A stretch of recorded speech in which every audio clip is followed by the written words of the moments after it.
جتنے بھی انبیاء علیہم الصلوۃ والسلام تشریف لائے، کوئی نبی بھی ملک اور مال کی محنت کے لیے نہیں آیا۔ کسی نبی نے آ کر یہ دعوت نہیں دی کہ ملک میں قبضہ کرو، مال جمع کرو۔ جناب رسول اللہ صلی اللہ علیہ وسلم کے ارشاد مبارک کا مفہوم ہے کہ اللہ پاک نے میری طرف یہ وحی نہیں بھیجی، ما اوحی الیہ، میری طرف یہ وحی نہیں آئی کیا ان اجمع المال، کہ میں مال جمع کروں، واکون من التاجرین، اور میں تاجر بنوں۔ یہ وحی اللہ نے مجھے نہیں بھیجی۔ اللہ نے کیا بھیجی ہے؟ سبح بحمد ربک وکن من الساجدین واعبد ربک حتی یأتیک الیقین۔ اپنے رب کی پاکی بیان کرو، اپنے رب کی تعریف بیان کرو، اپنے رب کا شکر ادا کرو، اور اپنے رب کی عبادت میں لگے رہو حتیٰ کہ موت آ جائے۔ تو اللہ پاک نے ہمیں دنیا کے اندر اس لیے بھیجا ہے کہ ہم آخرت کی تیاری کریں، اور آخرت کی تیاری ملک اور مال سے نہیں ہوتی، آخرت کی تیاری ایمان اور اعمال سے ہوتی۔ اس لیے 1,24,000 کے لگ بھگ انبیاء علیہم الصلوۃ والسلام تشریف لائے، اور سب نے ایک ہی بات کی دعوت دی۔ یہ کتنی عجیب بات ہے کہ درمیان میں ہزاروں سال کے فاصلے اور ہزاروں میل کے فاصلے،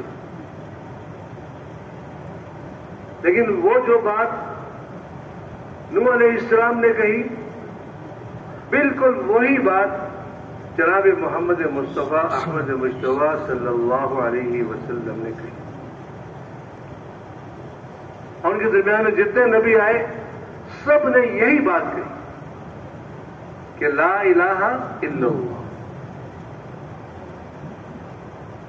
اس کائنات میں جہاں سے جو کچھ ہوتا ہوا نظر آ رہا ہے اس کی نفی کرو، لا الہ الا اللہ۔ لا الہ الا اللہ کے اندر پہلے نفی ہے کہ جہاں جہاں تمہارا یقین اٹکا ہوا ہے، جہاں جہاں سے تمہیں اپنے کام بنتے ہوئے نظر آتے ہیں، وہاں سے اپنے یقین کو ہٹاؤ۔ ابراہیم علیہ السلام کی قوم جو تھی وہ سب چیزوں کو پوجتی تھی، بتوں کو بھی پوجتی تھی، بادشاہ کو بھی سجدہ کرتی تھی، سورج کو بھی سجدہ کرتی تھی، چاند کو بھی سجدہ کرتی تھی، ستاروں کو بھی سجدہ کرتی تھی، اور اپنے ہاتھ کے بنائے ہوئے بتوں کو بھی سجدہ کرتی تھی، سب کو سجدہ کرتی تھی۔ یہ انسان جو ہے اللہ پاک نے اس کو اپنے لیے بنایا۔ اللہ چاہتے ہیں کہ یہ انسان خالص میرا بنے، میرے علاوہ کسی کا نہ بنے۔ اور جب یہ انسان اللہ کے در کو چھوڑتا ہے، اللہ کے سامنے سجدہ کو چھوڑتا ہے، اللہ کے ساتھ اپنے تعلق کو چھوڑتا ہے، اللہ کی طرف توجہ کو چھوڑتا ہے، تو اللہ اس کو در بدر کا بھکاری بناتے ہیں۔ یہ پھر پھرتا ہے، کبھی اس در پہ جاتا ہے، کبھی اس در پہ جاتا ہے، کبھی اس در پہ جاتا ہے، کبھی اس سے مانگ، کبھی اس سے مانگ، اس سے مانگ۔ جب انسان اللہ کی طرف نہیں آتا، اللہ اس کو دھتکار دیتے ہیں، چل دفع ہو جائے اب جا کے مان.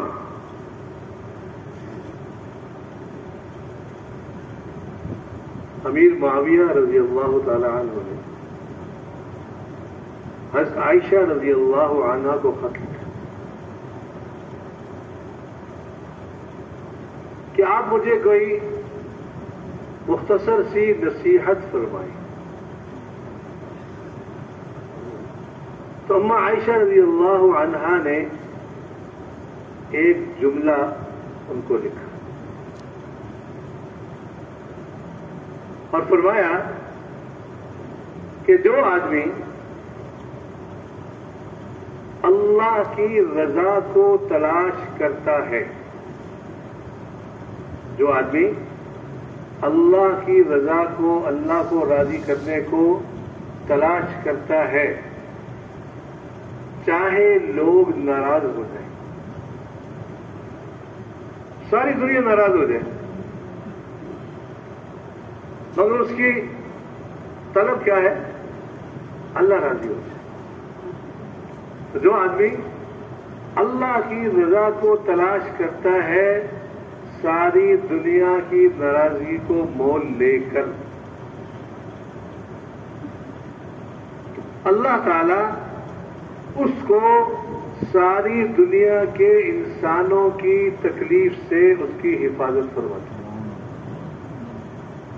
اسے کوئی تکلیف نہیں پہنچا سکتا. ساری دنیا مل کر اسے تکلیف نہیں پہنچا سکتی. جو اپنا مقصد کیا بنائے کہ مجھے کیا کرنا ہے؟ اللہ کو راضی کرنا. اور فرمایا کہ جو لوگوں کو راضی کرنا اپنا مقصد بنا لے، جو لوگوں کو راضی کرنا اپنا مقصد بنا لے، اللہ ناراض ہوتا ہے تو ہوتا رہے. اللہ معاف کرے، اللہ نہ کرے ہم میں سے ایسے ہوں، لیکن آج ہم میں سے بہت سارے ایسے ہیں کہ جو زبان سے کہیں نہ کہیں لیکن عملاً یہی ہے کہ اللہ ناراض ہوتا ہے تو ہوتا رہے. ہم نے کیا کرنا ہے؟ لوگوں کو خوش کرنا ہے. جی شادی کا موقع ہے تو ہم نے کیا کرنا ہے؟ لوگوں کو راضی کرنا ہے. اللہ ناراض ہوتا ہے تو ہوتا رہے. نعوذ باللہ من ذالک. کاروبار کے اندر لوگوں کو راضی کرنا ہے، اللہ ناراض ہوتا رہے. فرمایا کہ جو لوگوں کی رضا کو تلاش کرے اللہ کی ناراضگی کے ساتھ، اللہ پاک کیا کریں گے؟ اللہ پاک اس کو لوگوں کے حوالے کر دیں گے.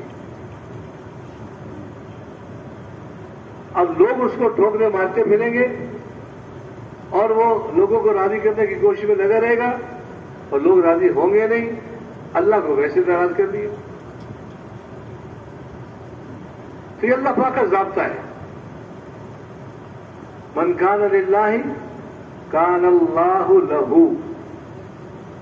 جو اللہ کا ہو جاتا ہے اللہ اس کے ہو جاتے ہیں.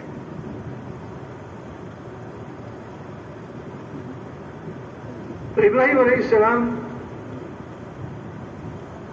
کی قوم جو تھی وہ سب کو مانتے تھے. ابراہیم علیہ السلام نے اپنی قوم سے کہا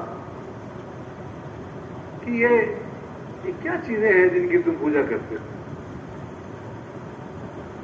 یہ کیا بت ہیں، کیا چیزیں ہیں جن کی پوجا کرتے ہو؟ انہوں نے کہا یہ ہمارے بت ہیں، ہمارے خدا ہیں. ہم نے اپنے آباء و اجداد کو پایا ہے کہ وہ ان کی پوجا کرتے تھے، لہذا ہم بھی ان کی پوجا کرتے ہیں.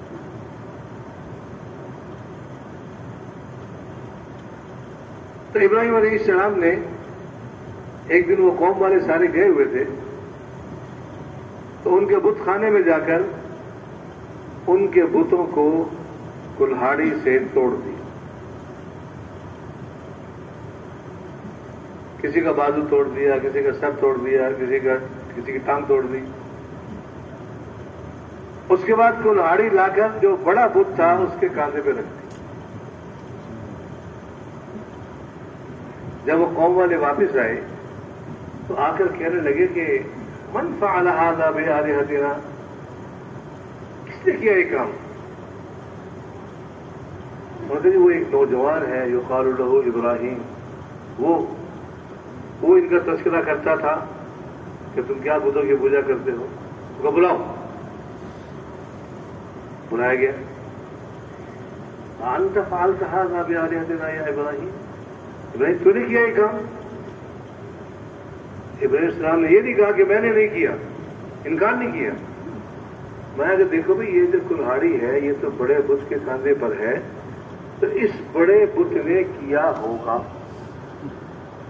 بل فعلہ کبیرہم ھذا، بڑے نے کیا ہوگا. اچھا ایسا کرو فاسألوہم، ان بتوں سے پوچھ لو، ان بتوں سے پوچھ لو، ان کانوا ینطقون، اگر یہ بول سکتے ہیں تو ان سے پوچھو. اب وہ لوگ سوچنے لگے کہ ہم ان بتوں سے کیسے پوچھیں.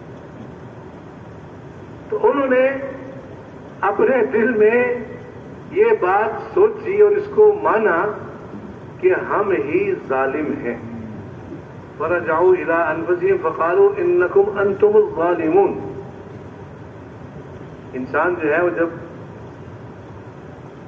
دین کے بارے میں سوچتا ہے تو کبھی کبھی اس کو خیال آتا ہے کہ میں غلط چل رہا ہوں، لیکن جو اس کی ضد ہے، حق درمی ہے، وہ اسے حق پر آنے نہیں دیتی.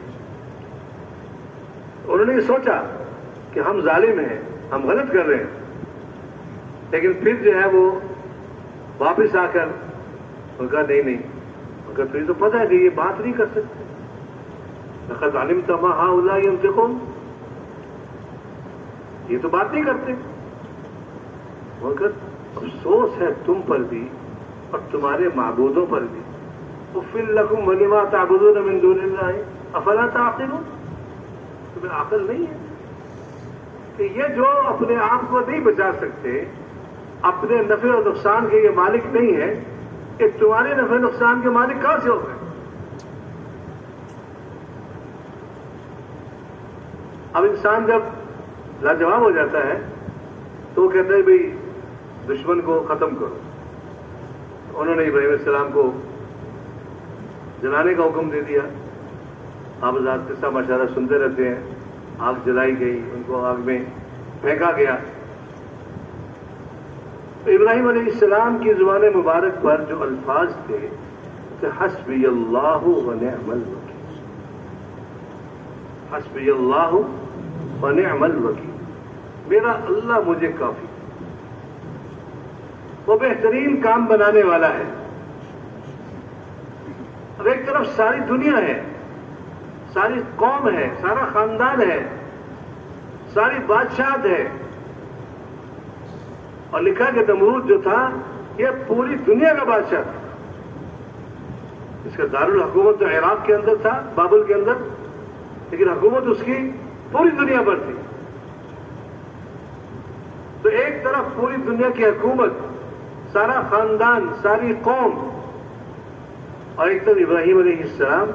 تو اللہ پاک نے ابراہیم علیہ السلام کو کامیاب کر کے اور باقی سب کو ناکام کر کے بھیجا. یہ ہے لا الہ الا اللہ. اللہ سے ہوتا ہے، اللہ کے غیر سے نہیں. تو جہاں جہاں سے جو کچھ ہوتا نظر آ رہا ہے وہاں سے نہیں ہوتا. ابراہیم علیہ السلام ایک مرتبہ رات کو اپنی قوم کو لے کر باہر آئے جنگل میں، میدان میں. ان سے کہا بھائی تم یہ کہتے ہو کہ یہ ستارہ ہمارا رب ہے؟ رَأَىٰ كَوْكَبًا، ستارہ نظر آیا کہ یہ ستارہ رب ہے. آدھا رب بھی تمہارے کہنے کے مطابق یہ میرا رب ہے. ہاں یہ رب ہے. ان کا اچھا دیکھتے ہیں اس کو.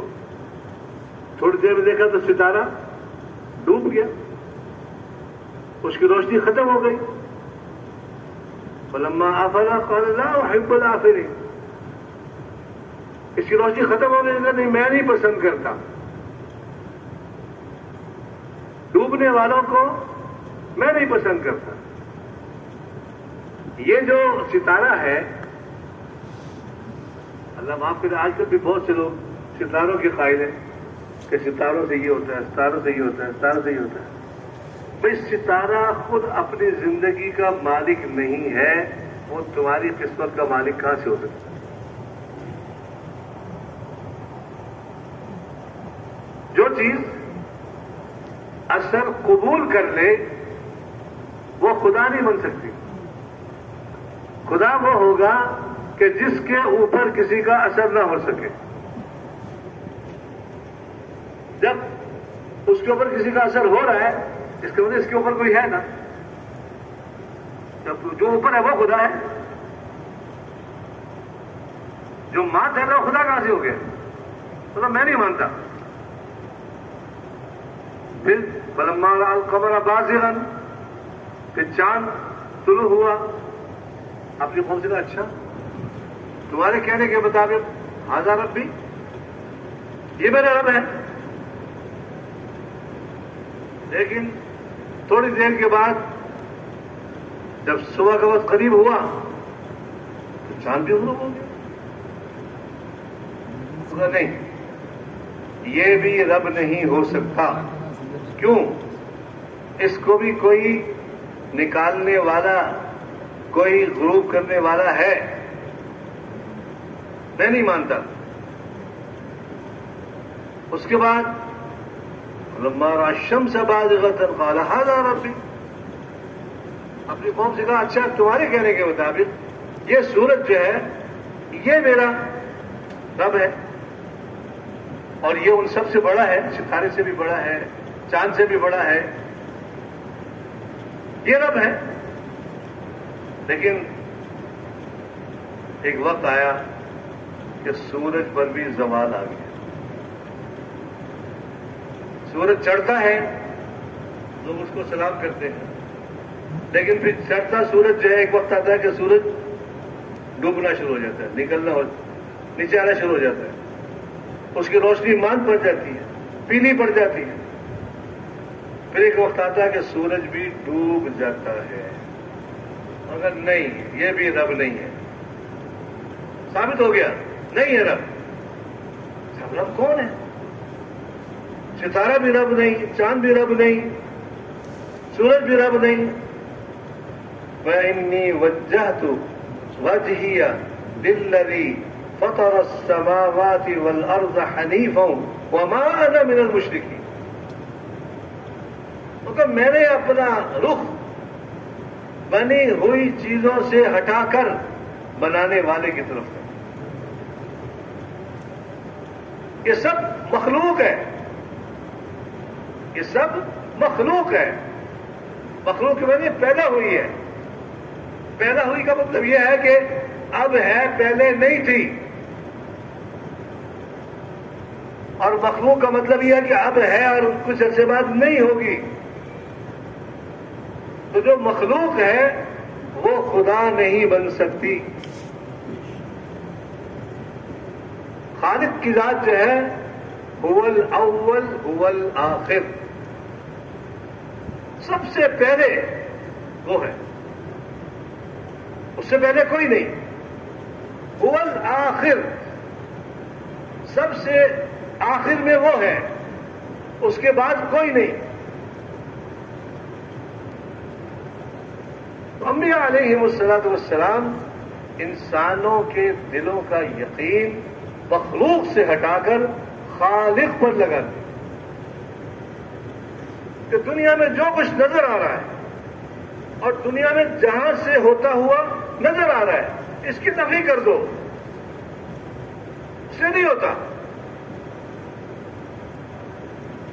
اللہ تعالیٰ نے قرآن پاک کے اندر مثالیں دی، نبیوں کے واقعات ذکر فرمائے، اور ہر نبی کے زمانے میں اللہ نے اس زمانے کی جو سب سے بڑی طاقت تھی اس کو نبی کے مقابلے میں کھڑا کر کے اللہ نے نبی کو غالب کر کے، نبی کی دعوت کو غالب کر کے اس طاقت کو مغلوب کر کے دکھایا. قرآن پاک نے مثالیں ذکر کیا کہ نمرود تھا، پوری دنیا کا بادشاہ تھا، مقابلے میں ابراہیم علیہ السلام نہتے تھے کہ دن ابراہیم علیہ السلام کے زمانے میں کوئی مسلمان تھا ہی نہیں، اکیلے مسلمان تھے۔ اس اکیلے مسلمان کے مقابلے میں اللہ نے ساری دنیا کی حکومت کو زیر کر دیا۔ موسیٰ علیہ السلام کے مقابلے میں اس وقت کا بادشاہ، اس وقت کا وزیر اعظم، اس وقت کا سب سے بڑا سرمایہ دار، اس وقت کے سب سے بڑے شیطانی طاقتوں کے مالک، جادوگر، سب موسیٰ علیہ السلام کے مقابلے میں آ گئے اور سب نے ایڑی چوٹی کا زور لگا لیا۔ اللہ پاک نے سب کو ناکام کر کے دیا۔ فرعون کو اللہ نے ناکام کیا، حامان کو اللہ نے ناکام کیا، قارون کو اللہ نے ناکام کیا، جادوگروں کو اللہ نے ناکام کیا۔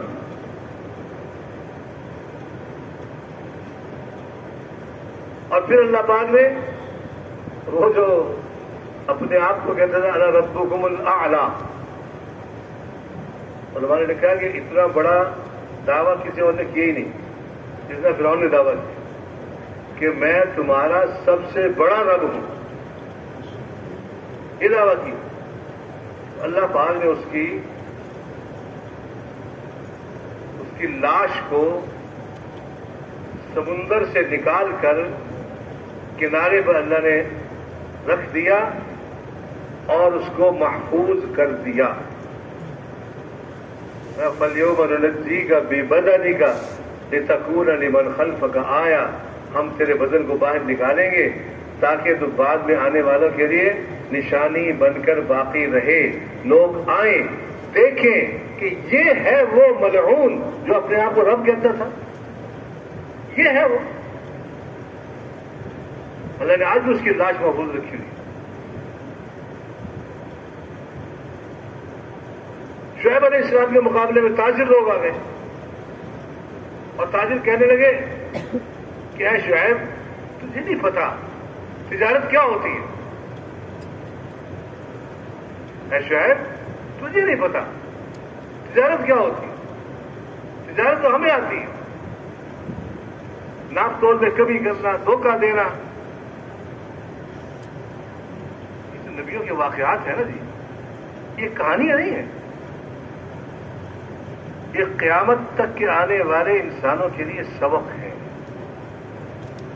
کہ وہ جو پچھلی قوموں پہ حالات آئے یہی حالات تم سب پر آنے ہیں اور تم نے ان حالات سے گزرنا ہے۔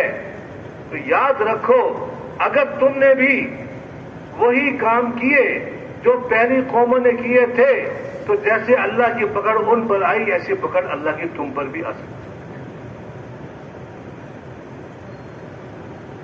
یہ تو حضور پاک صلی اللہ علیہ وسلم کی دعا ہے اس امت کے لیے کہ امت جو ہے یہ ساری کے ساری ہلاک نہیں ہو اور اس امت پر ایسے عذاب نہیں آئیں گے جو ان کو بالکل ختم کر دیں۔